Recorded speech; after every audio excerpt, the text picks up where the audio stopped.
AITHA for letting my mother-in-law be homeless rather than taking her in. Hi everyone, I'm excited to share my story today. I'm from the Midwest, and I've been a long-time listener of this channel. I really need your thoughts on a situation that's been weighing on me. My husband, whom I'll call Tom, is truly the most wonderful man. He's sweet, kind, and incredibly loyal. I feel so lucky to be his wife. I've always tried to maintain a cordial relationship with my in-laws, but it hasn't been easy. Tom lovingly calls me his little pit bull because I stand up for him, especially when it comes to his family. Tom has a very complicated relationship with his mother and two sisters. Before I came into the picture, he was left to navigate their toxic dynamics alone. His father passed away when he was young, leaving him a significant sum of money that his mother quickly squandered. She guilted him into supporting her, quitting her job and relying on him to pay every bill. Over the years, she has ruined his credit multiple times, putting his name on bills without his consent and failing to pay them. When he tries to stand up for himself, she lashes out, using guilt and even threats to manipulate him.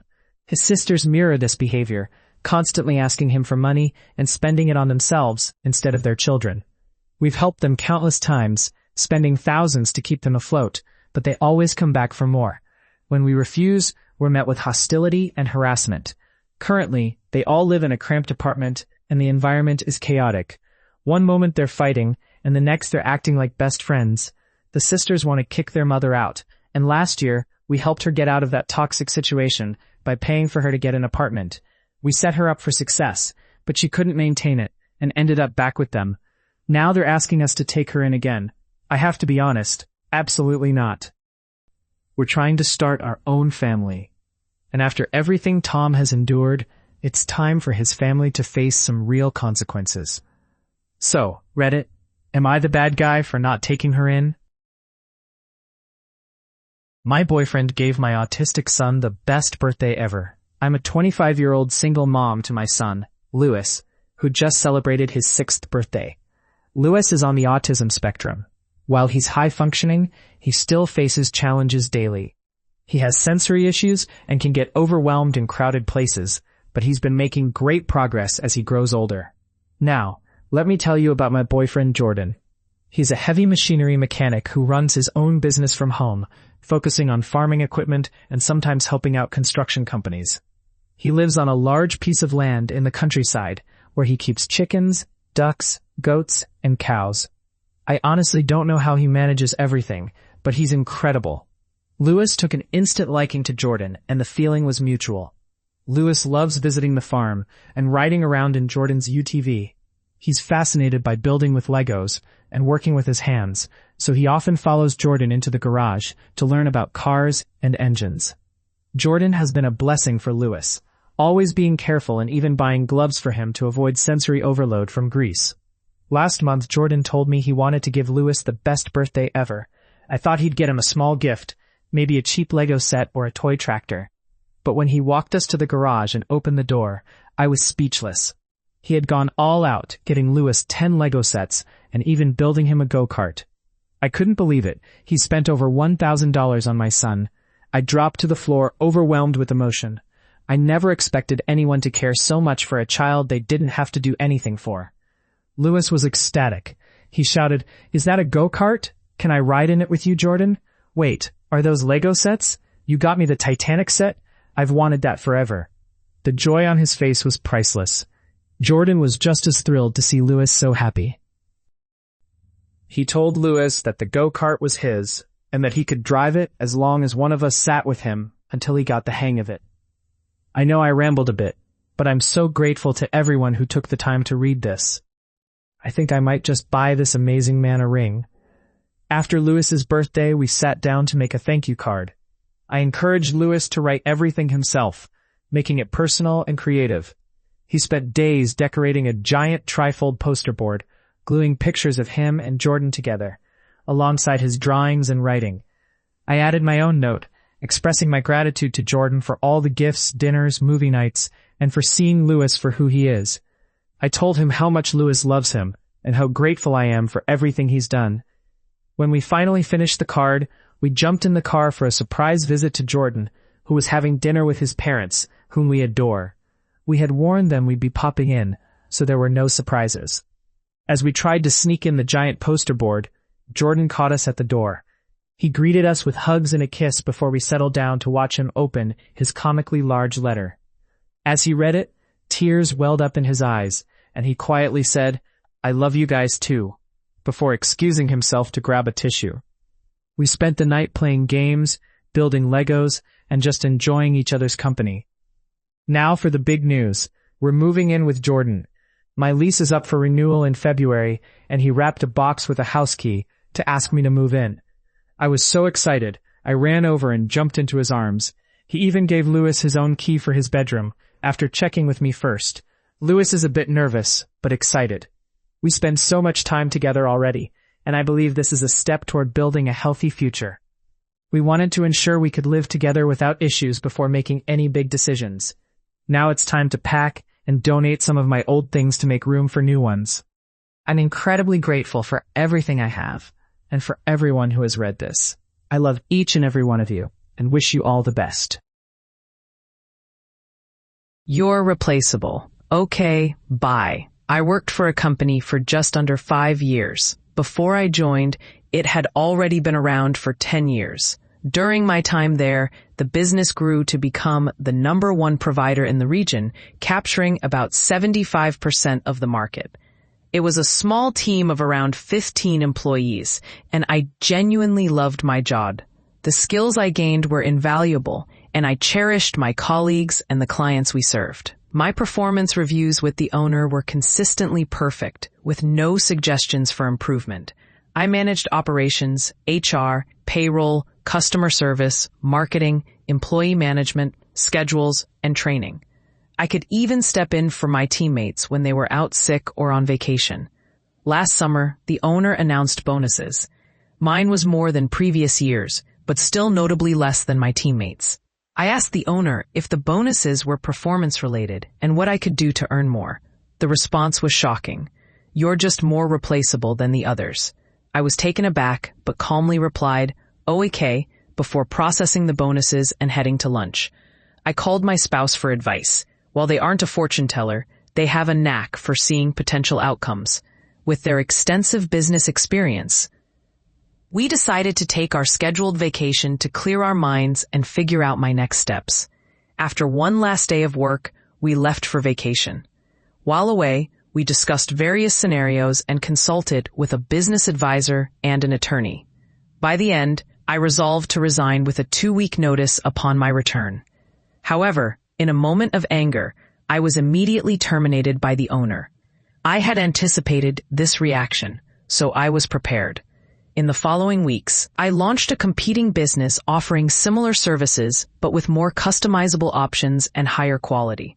I knew our clients wanted these improvements, but the owner had dismissed my suggestions in the past. I kept in touch with a few former teammates who would occasionally vent about the declining work environment, but I never pried into the company's affairs. I noticed a significant drop in morale and client satisfaction after my departure.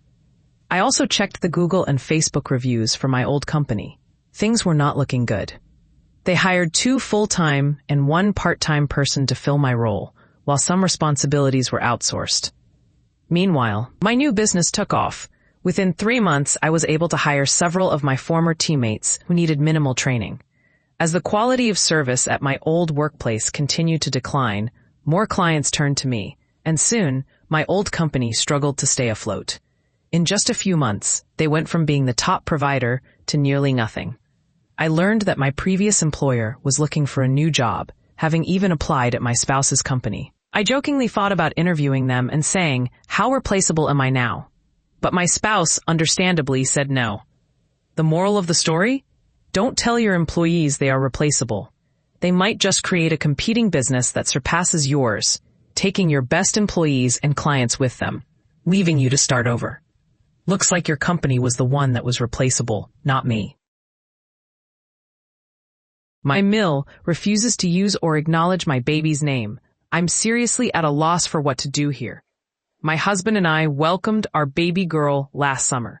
She is our first child, conceived through IVF after a long battle with infertility. We spent years searching for the perfect name, and we finally found one we love. Her first name is unique, but we believe it won't hold her back in life.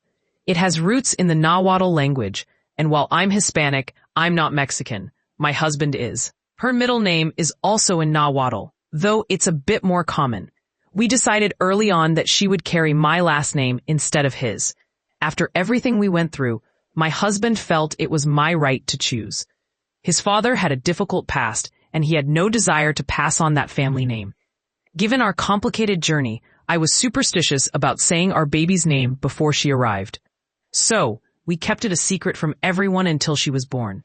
Her arrival was dramatic. She came 6 weeks early after I developed preeclampsia and had to undergo an emergency C-section. By the time she was here, we were so relieved to announce her name. Husband messaged his mom to let her know we were okay and sent her a picture of the baby, saying, "Meet baby, first name, middle name, my last name." Her response wasn't a congratulatory message or a compliment about the baby.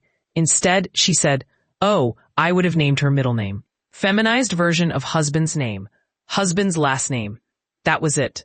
Since then, she will only refer to the baby by her middle name. We tried correcting her every time, but when that didn't work, my husband confronted her privately and asked her to please use our baby's first name.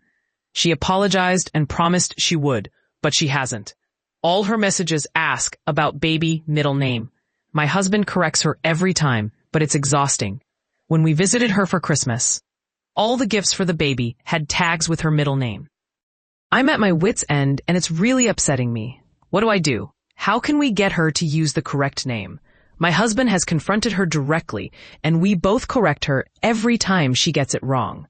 Everything else she does is fine, and it feels extreme to withhold our child from her over this. But still, it's frustrating. Quick update. I didn't expect this post to blow up, but thank you to everyone who responded and shared their thoughts. We're seeing my mill at a birthday gathering this weekend, so I'll discuss it with my husband and figure out a comfortable approach. I want to address a few things. I won't be sharing my daughter's name for privacy reasons. Also, my mill doesn't have a middle name I can use to refer to her. Lastly, some advice about pretending she has dementia is funny, but it's sensitive for my husband since his late father dealt with dementia. I promise to report back after the family gathering this weekend. Wish me luck. Classmate is mad I'm forcing her to eat ethnic food. Go eat a loaf of bread. This happened about a year ago when I was in high school. My calculus class was a pretty chill environment. With around 20 friendly classmates, a laid-back teacher, and just enough work to keep us engaged, we often found time to have fun while learning. At some point during the year, I discovered a passion for cooking. It became my go-to stress reliever. Since my family couldn't keep up with the amount of food I was making, I started bringing it to school and hosting Friday parties in my calculus class, with my teacher's approval, of course. Being Vietnamese and living in a predominantly white town meant that most of my classmates were used to American or European foods. So, when Lunar New Year rolled around, I wanted to share some Vietnamese dishes to celebrate. I made bang da lun, a traditional steamed layer cake. To my delight, some friends from class decided to join in and brought their own traditional dishes from their cultures. We ended up with a wonderful spread of Indian, Korean, Filipino, and Spanish desserts. I was thrilled that my friends wanted to celebrate with me. However, one girl in class had a problem with it. I knew bang da lun was an acquired taste, so I wasn't offended when not many people tried it. There was plenty of other food to go around. But during lunch, a friend overheard this girl complaining about the food, saying I was forcing everyone to eat weird Chinese foods. Later, I texted her to ask why she felt that way. I didn't mind if she didn't like the food, but her comment about weird Chinese foods didn't sit right with me, especially since she knew I was Vietnamese. She replied that it was rude of me to bring in ethnic foods that nobody would like except for me, and that I should know better since most of the class was white. I told her that I bring food to share because I want to, and I'm not obligated to cater to her tastes. If she had a problem with it, she didn't have to eat it. Plus, others could bring in food too. I suggested that if she wanted something more to her liking, she could bring in her own dish. Then she told me I shouldn't bring in ethnic foods and should stick to American cuisine because we're in America. Excuse me?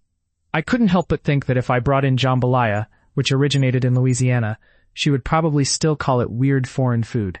So I decided to take a stand.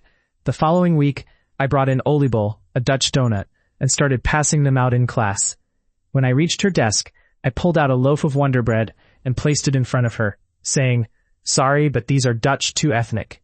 Here you go, all American cuisine." Later she texted me asking what my problem was. I explained that nearly every dish I had brought in was ethnic, and it frustrated me that she only complained when it was Asian food. She was entitled to dislike it, but if she was going to have a problem with ethnic foods, she needed to apply that same standard across the board. After that, she didn't say anything about the food again. And just to clarify, white bread isn't the only American cuisine out there. I've enjoyed making tater tots, jambalaya, fried chicken, various pies, s'mores, and Philly cheesesteaks. America is a diverse place, and that diversity is reflected in its food. You can't propose here, and most certainly not to that thing. As I've shared in previous posts, I'm a femboy, which means I embrace a more feminine style, and often wear women's clothing. My boyfriend and I love our date nights, and this time we decided to take a small cruise for a vacation. We drove from our apartment early in the morning, a journey that takes about 3 to 4 hours. I'm not a morning person, but my boyfriend was exhausted from work, so I took the wheel to let him sleep a bit longer. We arrived about 30 minutes before departure, parked the car, and stepped outside for a quick smoke. I was feeling pretty drained, excited about our trip, but lacking sleep. After finishing our cigarettes, we grabbed our bags and headed to check-in. That's when we encountered the entitled mom and her little troublemaker. "Move over. My son and I need to check in right now," she demanded. We stepped aside, having dealt with entitled parents before. Once she finished checking in, we returned to the counter and chatted with the woman behind it about our experience. After boarding, we found our cabin, which had a cozy double bed and a lovely view. We unpacked and settled in, turning on the TV to watch Smokey and the Bandit, while waiting for the announcement of our departure. When it finally came, we headed up to the adult zone near the bar, only to spot the entitled mom and her son there. This area was strictly for those 18 and older, and I was 19, while my boyfriend was 23. We were just having fun, recreating our own version of Jack and Rose from Titanic, when the entitled mom approached us. "You shouldn't act like that here. My son is watching you," she scolded. "But you did well, kid. Having a cute girlfriend like that. Nice dress, by the way." I was wearing a lace-up tartan dress, embracing my punk style. We thanked her and went back inside to relax a bit. Later that evening, we had a reservation at the nicer restaurant on board. Since we had a reservation, we could skip the long line, which didn't sit well with everyone, especially her. Why do they get to skip the line while the rest of us have to wait? "Let me trade with you. My son is very hungry," she shouted. I was growing tired of running into her, but it was a cruise, and we couldn't avoid her for long. We finally got our table, still hearing her complaints. We ordered some exquisite food and wine, and my boyfriend leaned in to tell me he had something special planned. He stood up, pushed his chair back, and caught the attention of the waiter, who brought over a little black box. I felt tears welling up. I had been waiting for this moment. He got down on one knee and asked, "Will you make me the happiest man on earth?" Without thinking, I said yes, unable to imagine my life without him. Everyone around us started clapping, and I kissed him deeply. Just then, the entitled mom finally made her way through the line and saw us. "Can't you kiss your girlfriend somewhere else? My son is with me," she yelled. My boyfriend replied, "First of all, I just proposed and kissed to make it official. Second, that's not my girlfriend. That's my boyfriend." I could see the color drain from her face. "How could you do that with children present? You shouldn't be doing things like that at all," she raged. While she continued to shout, I noticed a foul smell and looked down to see her son trying to pull down my skirt. I quickly grabbed his hands and pulled him away. Then the entitled mom exploded. "How dare you touch my baby?" she screamed, her voice rising. "I will sue you for this, and stop wearing girls' clothing. It's not okay to walk like that," she continued, hurling homophobic insults. My boyfriend was furious. He's not the type to resort to violence, but if I hadn't stopped him, he might have lost it. The entitled mom noticed his reaction and exaggerated it to the nearby employees and other guests, claiming he had harmed her child. She was swiftly escorted out, and we received our meal on the house. After some time in our cabin, we decided to check out the bar for live music and drinks. We found it after wandering around and ordered some beers. Feeling the excitement, we hit the dance floor as fiancés. Suddenly, the entitled mom stormed in. "Stop the music," she yelled, causing everything to go quiet. Don't start the music until these two leave. She pointed at us, sounding like a furious preacher. The other guests began debating her behavior. The bartender approached. Miss, I have to ask you to leave the bar. Why do we have to leave while these two get to stay? She protested. First of all, you brought a child who is clearly underage. Second, we do not tolerate homophobic abuse. And lastly, you're just being rude. The bartender replied. Her jaw dropped in disbelief as she searched for a comeback but found none. She eventually left, and the music resumed. We left an extra generous tip before heading back to our cabin for some cozy time together. The rest of our vacation went smoothly, without any further encounters with her. We are getting married in August. Thanks for reading. Update. We finally got married last Sunday and returned from our honeymoon down under last night. Even when things go awry, happiness can still find a way. My roommate had been gambling the rent money away. She didn't tell me we got evicted. We have 5 days to leave. I'm still shaking. My roommate is in her mid-70s, and her name is the only one on the lease. I found this room on Craigslist. It was the only place I could afford. I'm from another country and still paying off debt from moving here. For almost a year, everything was fine. But last month, she gambled away the rent money. I thought it was okay because she said she got a loan from her son. Imagine my surprise when I found a notice to vacate from the sheriff's department today. We have just 5 days. When I asked her what was going on, she admitted she had gambled away the loan too. Last month wasn't the first time. She had done the same the month before.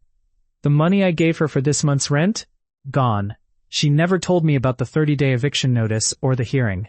No one showed up, and the judgment defaulted to the landlord.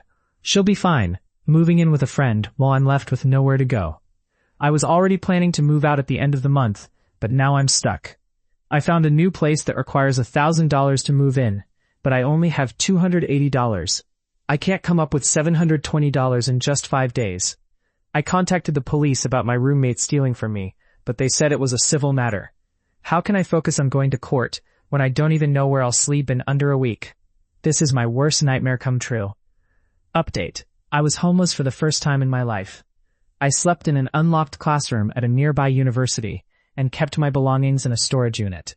It wasn't pleasant, but I know others have it worse. Then a miracle happened. I work at a nursing home and became friendly with the daughter of one of the residents. I told her what happened, and she offered me a room for rent. I was shocked. She said I could move in and pay her rent after the first week of January. I genuinely thought I would be homeless for much longer. She is so sweet and kind. She even made me dinner and helped me move my things in, which was just my clothes and laptop. I have never felt so elated. This was a nightmare, but now I have a place to stay. I've learned a lot from this experience, and I'm determined to focus on suing my former roommate.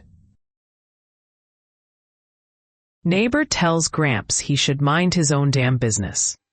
That advice costs Neighbor most of his yard and a car. Gramps had just moved into a retirement park, and his lot backed up to county land that was a nature preserve. His backyard was practically non-existent, but he didn't mind. He loved looking out over the preserve.